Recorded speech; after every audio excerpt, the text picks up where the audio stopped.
Welcome to the Digital Marketing Mentor.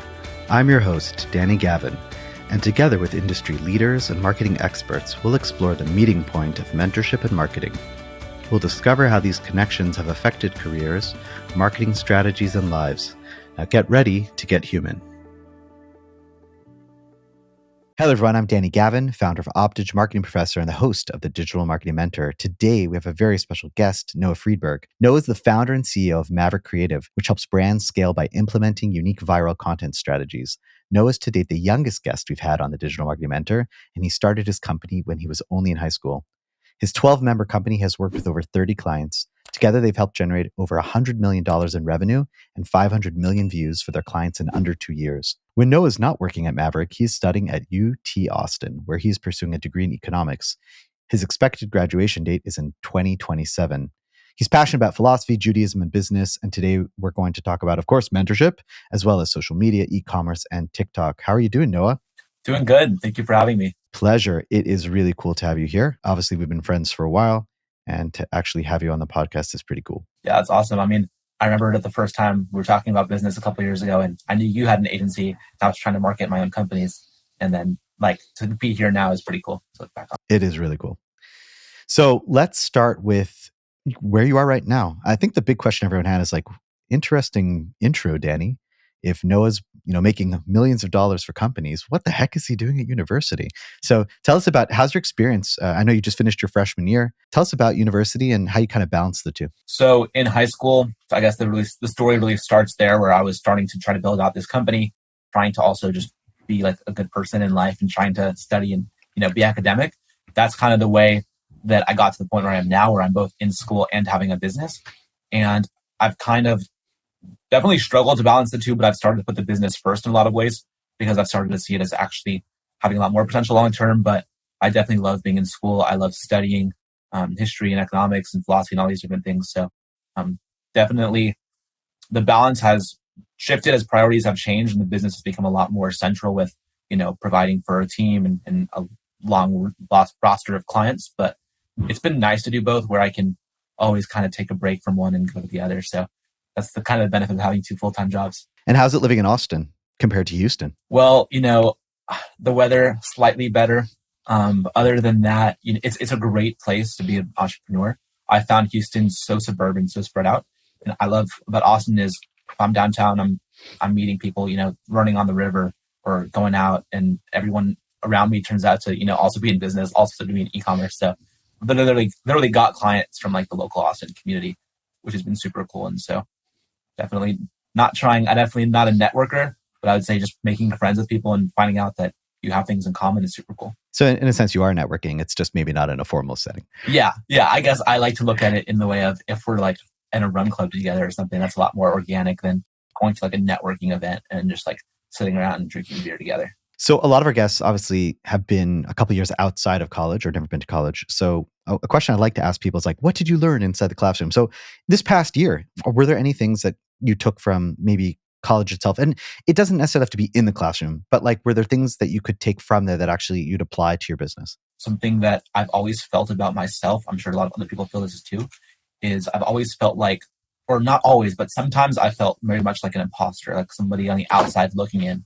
And as in college, that's been exacerbated. I've definitely felt that a lot. Being Jewish, being in school, especially at this time with everything going on in the world, I've definitely felt like I'm watching people, observing how other kids my age act.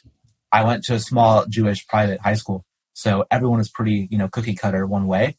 And now being in a 50,000 person private public school, it's a completely different experience. And I started to really look at kids. And I've been thinking about how people are in our generation. And for business, that's given me incredible insights, especially as a marketer, as a social media marketer. I'm looking at the kind of the products that we're working with. I'm looking at brands that are coming into our program in a totally different light. And I'm thinking, are these the products that kids now might use? And can they use them in the future?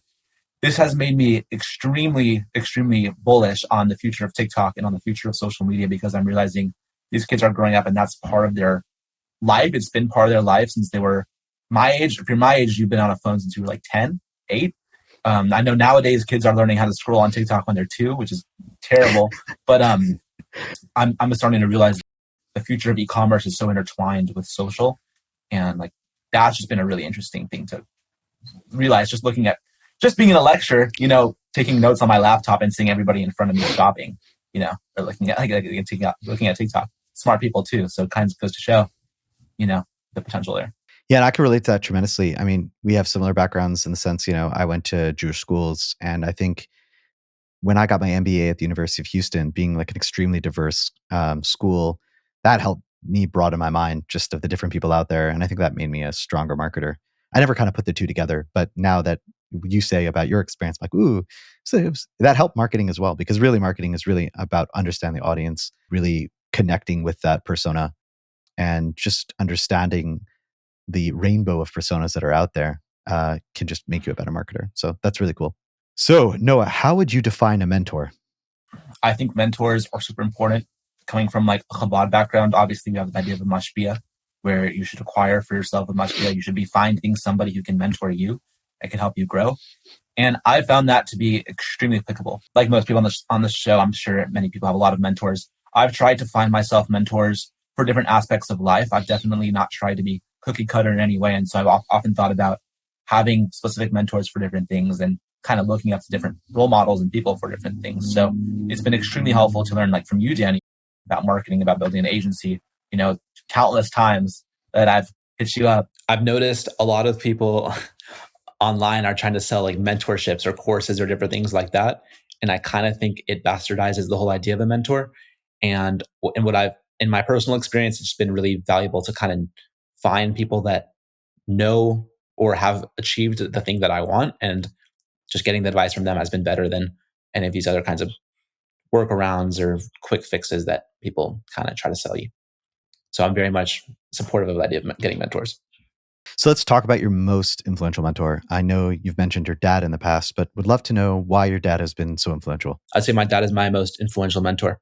So during COVID, when I came back home from school out of town, I was here for, like a normal high school student on Zoom, just clicking away, waiting for the day to end pretty much every day.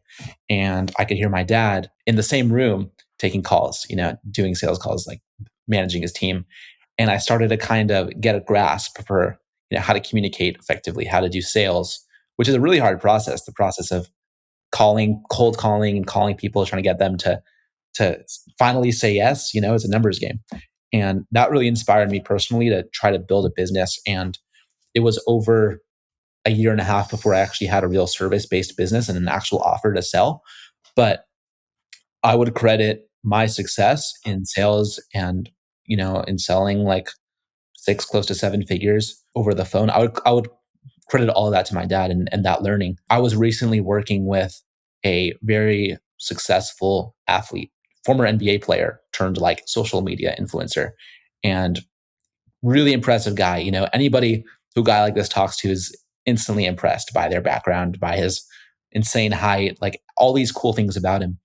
And we were trying to put together a brand deal for a company, for a large like fitness company. And they basically said, we've talked to this guy in the past and we didn't like the way he talked to us. And the CEO personally said no. And like, this was really confusing to me. I was kind of surprised. I was like, wow, I don't know what he did. And I realized like in his communication with them, it was nothing short. It was like childish. It was just really bad. And so I've been very grateful. People usually tell me that I come off as older, and I would definitely credit that to like my greatest mentor, which would be my dad. Is I've basically learned how to get like a business education like in real life for the past few years. So I'm very grateful for that. Yeah, it's so cool. One of the blessings of COVID. Yeah, definitely. Yeah, definitely a blessing for me. You've also mentioned that the internet and the evolution of social media have also like shaped you kind of like a mentor. I find that a lot of the things that we see online are like crazy now for sure.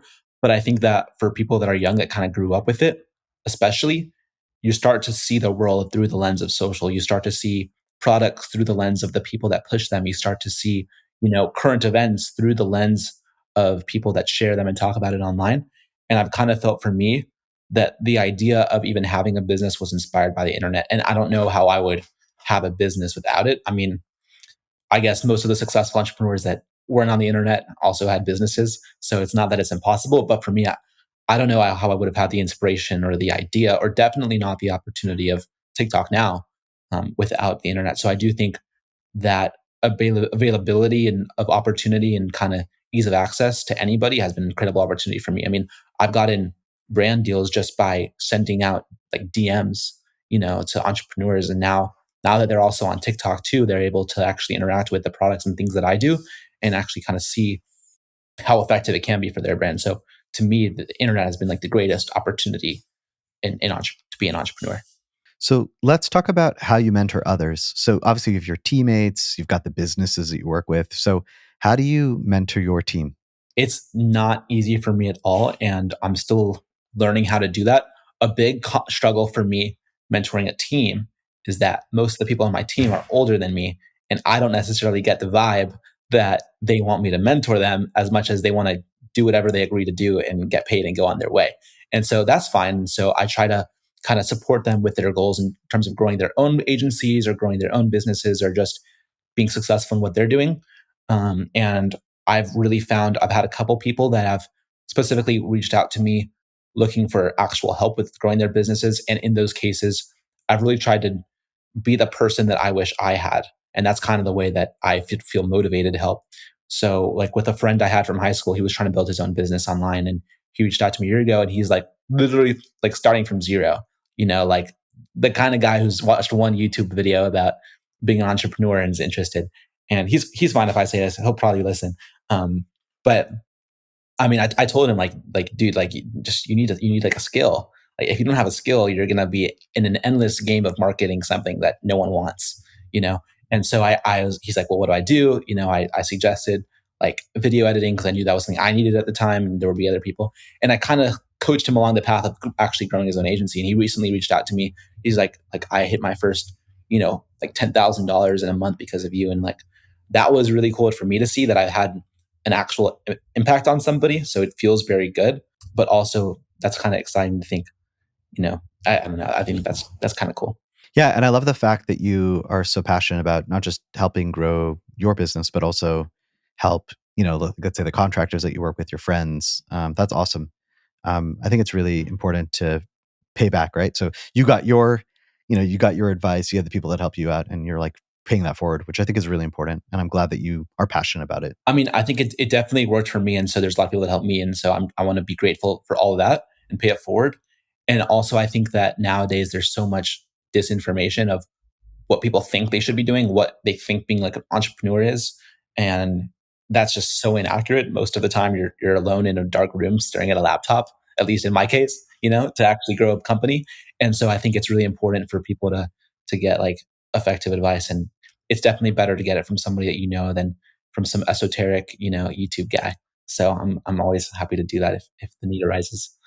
What are some of those other some other examples of things that like people think is like entrepreneurship, but really it's not? I think the biggest problem is they think it's an overnight success, and they think if they try something, it'll just go viral, and then their store will go viral or their product or whatever, and then they're just going to be a millionaire. And I can say for me, it's been a couple of years and I haven't reached that status yet. So it's definitely not working. Maybe I'm not that good at it, but it does seem to be a little bit more complex than that. And I don't think anything's an overnight success. So I'd say, if you're able to do something consistently for a period of years without giving up, you'll eventually basically either outwork the competition or they all give up, and you'll pretty much be at the top. And so I would say definitely recommend consistency above all else, which is not something that we prioritize in our short-term dopamine-focused society. So you're considered Gen Z, and we often hear a lot of things about millennials and Gen Z in the workplace, much of it not very flattering. How have you been received as a young professional in the workforce? I would say I haven't had too much of an issue with that for myself, just because when brands bring me in, they're typically looking for the Gen Z. My selling point has often been my age. If you don't like that I'm young or you don't like that I'm Gen Z, you're not going to be interested in having me in the room. For the brands that have actually brought us on to help them grow on TikTok, they're very much literate of what Gen Z does online and how not only have we lived our lives on it, but are very much passionate about anything relating to it. So they like that, I think, when they bring me on. Although I wouldn't say I'm like the typical Gen Zer. I would say I'm probably way too capitalistic and interested in business in general to be considered a normal Gen Zer. But I think it's awesome to be able to use it to my advantage. Like I got on a sales call one time with like a really like talented, like successful, like entrepreneur in his late 30s. He was digging into me. Like I was so surprised by this because that never happened. And he was calling me names and telling me how, how stupid and young I am and I don't know anything. And maybe I'll con some people into buying my program, but not him because he knows better. And I'm a, it's a filthy salesman. And I was curious because I didn't have the intention to do anything other than see if I could help him, through TikTok. And I think that people oftentimes are scared of the youth because of the change they'll bring, and definitely because of the potential for the younger people to actually compete. I think that my generation's super smart. They know a lot. They are very difficult to work with in certain cases, and I would say even that's my experience. So I understand where everyone else is coming from, but I think you gotta learn how to speak their language, kind of like the Babaji Rebbe said, you speak to people in their own language. So if you can kind of learn to speak in terms of what other people prioritize, then it'll be very effective in the long term. And what would you say are some of those things that Gen Z prioritizes over, let's say, the millennials or people who are older? Well, I think they care a lot more about causes and they care more about ideas, even than money or other things. So, as an example, when I'm working with influencers and when I'm reaching out to influencers, the older influencers, they care more about like, what is the brand, what is the product, if they like it, if they're interested, oh, skincare, okay, cool. But if I'm talking to a younger entrepreneur, first, I don't like working with younger influencers, younger creators. A lot of the time, they have gone like viral to celebrity status really quickly, and they're not interested in anything other than if this is a B corporation, is this sustainable? And then they're really maybe this is a good thing. Maybe I'm just seeing it the wrong way, but they're very much interested in the authenticity of their posts and their relationship with their audience. And so that's kind of interesting. That's probably a good thing in many ways where they are a lot more honest. They are not that money hungry, but I do think that is going to lead to some particular issues in the future, although I guess we have yet to see. So let's pivot into your area of expertise, which is TikTok and e-commerce, two topics which you often mention together. Mm-hmm. So why did you choose TikTok as the platform to scale businesses? I came onto the scene at a time when TikTok was a massive opportunity for companies that was mainly something that they had never really thought about or discovered. 2017, let's say I was in middle school, I think. Yeah, I was in middle school. And that was the only audience on TikTok. It was just kids. It was just kids in the US. And it was kind of a joke. I didn't even use it. I don't think I really ever used it. And then I get to building my own businesses online come like 2020, 2021. And I'm realizing TikTok is this incredible opportunity. No longer is it the place for 12-year-olds to hang out. It's not a playground anymore. There are adults on there posting every day. There are like massive influencers that are, being featured on the New York Times and Fox News every other day. They're being featured. They're TikTok. And brands are starting to come on and make serious money. They're starting to make 7 and 8 figures, on there. And it's starting to be something where it wasn't just a joke anymore. It was becoming serious. And the biggest thing about it is no more ad spend, no more paid ads from like a technical marketing perspective. That's a massive deal. You could get impressions at a fraction of the cost that you would be paying Meta for them or Facebook at the time for them. So from a marketing perspective, it was a phenomenal opportunity. The only struggle is, how do you do that? How do you go viral? How do you do that? Find that process. And the typical solution was just to hire, some influencer in Los Angeles to make content for you. But a lot of brands weren't really on board with that. They don't really know how. It's confusing. Those influencers, no one liked. No one still likes them. They were getting arrested during COVID for house parties. So it wasn't like the cool thing to do to hire these people. And I kind of found another solution where I was building my own brands and these brands were going viral and I wasn't getting sales. And this was a really weird time for me. I'd been in business 2 years already. I had made a bunch of money on eBay and like Facebook as like a kid.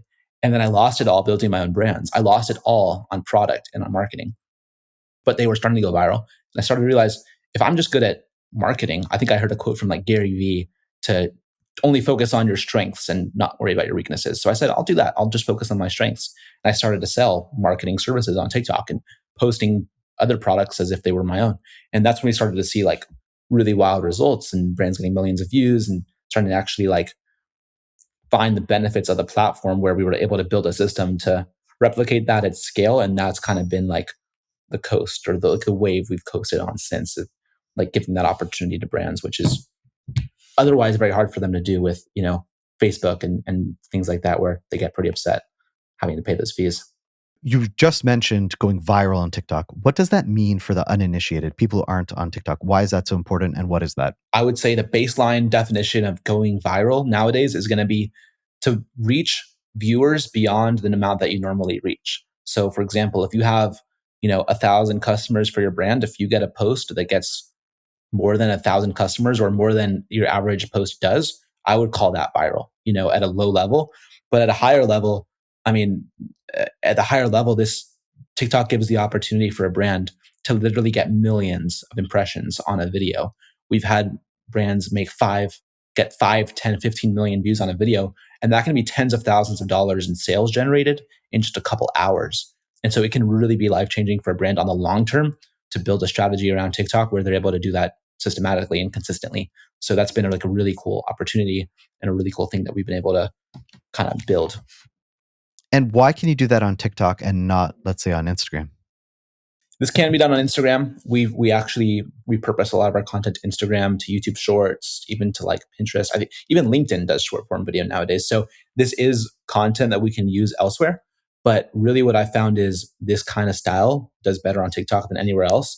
And what's unique about TikTok, right? Part of the reason why people want to ban it is its algorithm is just different. I was talking to a client about this earlier today. TikTok's algorithm gives it the ability to put a video in front of your face that you are uniquely interested in as a viewer better than any other platform. It's a lot more addictive.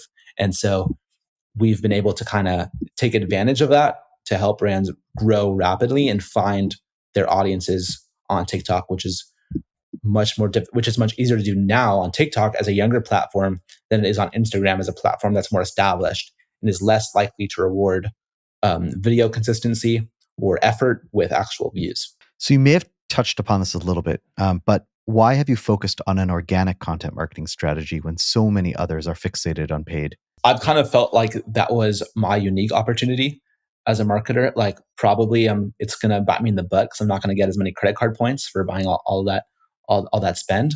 But the thing is, at the end of the day, I found a really unique opportunity with TikTok, and I would recommend definitely for brands to get on there if they're looking to get more sales, but also because that's kind of been my strength. Like I mentioned this before, that was what was working for me before. And so I just thought, if I don't change anything, if I just keep doing the exact same thing every single day and I just focus on what works, then I'm going to have a quicker ride to the top than if I, keep trying to implement new things and figure things out. But yeah, I mean, that's pretty much been it. Just building momentum on TikTok, organically without paid ads has been a great way for us to help brands grow, and they're free to run paid ads if they like and do what they like. So do you ever incorporate ads in TikTok, or you leave that up to the brand? I don't do it at all. We have a sister agency that runs paid ads for brands, or they can do it, themselves or however they like. But we focus solely on organic. And for me, it's been like there's this saying, there's riches in the niches. And so for me, I've been trying to be hyper focused and specialize on TikTok organically. And that's been like the thing. I think our selling point is that we do one thing really well, not a lot of things okay. And so that's kind of been my approach to building an agency. I know this might be getting in the weeds a bit, but let's say you have a TikTok video. There are some ads that are being run through that, right? Are you able to tell the difference between the organic reach and the paid reach, or does it kind of get mixed up? I can tell the difference. If I look at it, I can typically tell the difference. I mean, the biggest thing you're going to see is the engagement rates. Like a lot of the time, a brand will run paid advertising on a video because they're looking to get the video more views. Again, as you said, this gets into the weeds, but the thing is, if the video does really well organically and is just getting a lot of views, there's going to be a lot more people who actually like the video. You'll actually know that. So if a brand is going to run paid ads on TikTok, I would say put that video on organic first. Let's see how it actually does. Let's see how much people actually like it, and then run Spark ads or run paid ads on it and see what happens. But you want to know that the video does well. And for sure, I mean, a big reason brands come to us is they're running their paid ads content or their UGC content on TikTok, and it doesn't do well because the algorithm is a lot different than Meta or Instagram or whatever. And so for us, building out content that's unique to TikTok, I think has actually helped a lot of brands with paid advertising as well for them to use it there. Do you think it's the opposite as well? Meaning videos that work well on TikTok, then taking them on Meta, do they also perform well? I know it doesn't work the opposite way, but would you say this way of like good content on TikTok, moving it over to Meta, does that usually work well? The reverse, it may be true. I don't know since I don't do a lot of paid ads. But the thing is, Okay.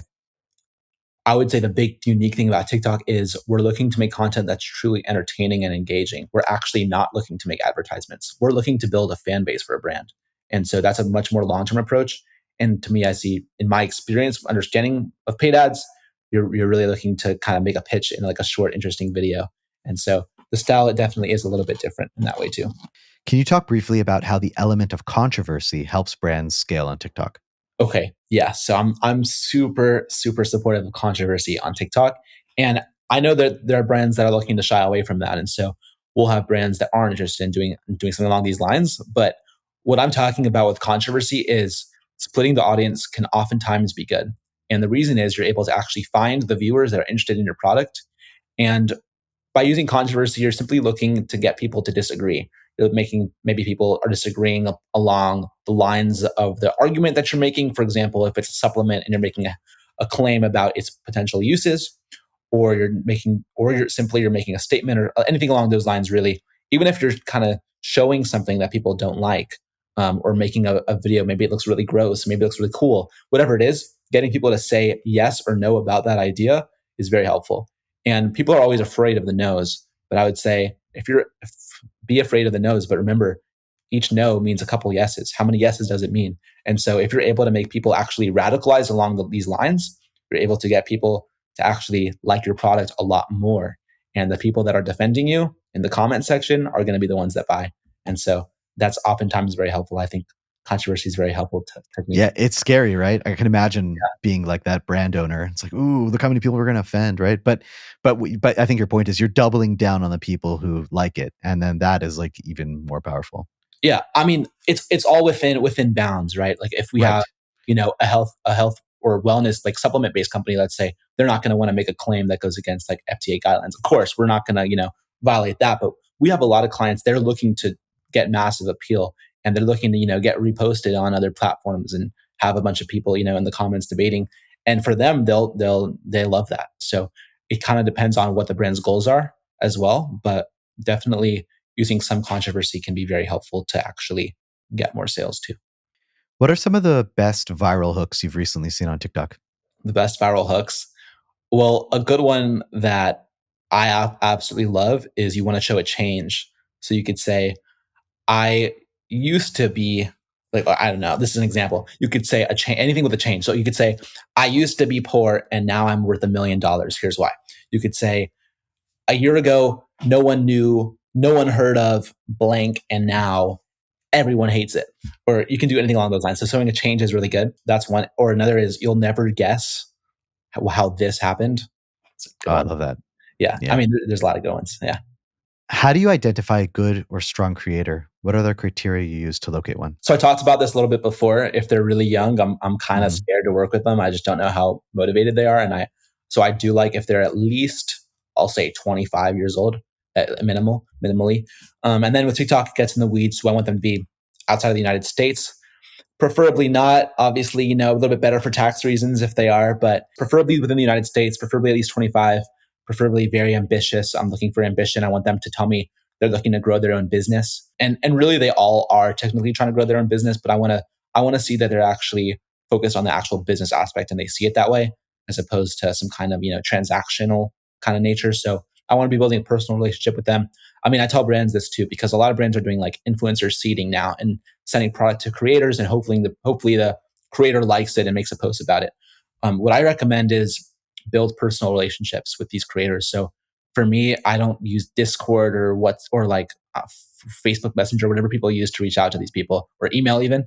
I prefer to go directly into iMessage and talk to these people directly, like I'm buddies with them, because the goal is that I can be buddies with them, that I can bring them a lot of more opportunities and help them grow. And of course, yeah, if they have the potential to grow and you can see that they're ambitious and they have the time and effort that they're willing to put in and take care of their families, that's the best thing. So how many creators would you say now you have relationships with? Like, do you know that number? I would say I would probably have like 100 around maybe 80 to 100 that I have like a relationship with. And then I have a couple hundred more that I just have like access to, like in a spreadsheet. Yeah. Yeah. And then, something along those lines, probably. That's very impressive. Yeah. So how do you measure a TikTok content campaign success? How much is it dollars and cents? How much is it views? How do you present that? It definitely depends on the brand. Like I'll say 80% of our clients, they're looking for, month over month, whatever, week over week kind of growth. They're looking to really grow revenue. And so with that, it can be very simple with TikTok Shop. We're typically just able to look at the product like in TikTok Shop and see exactly how many sales it's gotten. It's a very simple process. But at a more macro level, we have, I would say, let's say 10, 20% of our clients are coming in and they're not even looking for sales. They're looking for massive views. They're looking for fan bases. And so we have one large client who I probably can't say their name on the call, but they're in Walmart. They just launched in Target. And for them, they were looking to go massively viral. They're like, we want to take over TikTok. And I was like, wow, that's exactly the kind of client I want, because that gives us a lot of freedom to really make content and try to get as many views as possible, which is really our sweet spot. So, I mean, for them, we added like 66 million views in 3 weeks with an influencer page. And they launched in Walmart in the fall. They sold out in like 3 or 4 days, maybe 5 days across the US. And they just went to Target a couple of weeks ago. And like for them, like TikTok's been an incredible opportunity because, as I said before, you can get these like CPMs at such a good price that you're paying like cents for per view. So it's been like incredible to like see that kind of thing happen. But yeah, I mean, from a CPM basis, it's a lot different than paid ads, where you're looking at like a CRM, you're tracking clicks, cost per click and all that. TikTok's a little bit different because oftentimes, even like I was talking to a friend who his company's worth around 30 or 40 million and they're doing a lot on TikTok. And he's saying people go on TikTok or Shopify to look at the product, and then they'll go to Amazon right after to actually buy it. So there's an indirect correlation between the two of our growth on TikTok is not being tracked, but we're seeing a connection between when a video goes viral and when Amazon sales spike. So that's like an interesting thing too. But it's a little bit harder to track because you can't even target things very well to people. But when the sales come, you kind of are able to deduce. Yeah, and a little secret, but as privacy gets stricter, so even the Google ads and all the other ad platforms in the world, it is going to be harder to track the direct correlation. So I think Right. we are moving into more of a, I mean, obviously we hope that we'll be able to hold on to that as much as possible, but I think we will eventually, it's trending in that direction where it's going to, that one-to-one attribution is going to be a little bit hard. What are the two biggest mistakes brands make concerning their organic content strategy on TikTok? The first one that I see a lot is they go viral once and then they're never able to do it again. And they just think if they post consistently, like for a period of even like I've seen this like for years, they're paying for like UGC and these content creators to make them like paid advertising content, like a really simple pitchy style. Let me unbox this new beauty care set with me, something along those lines. And it doesn't do well because if everyone's on TikTok's already seen it before. It takes more than like a pretty face or like a well put together video to actually like get results there.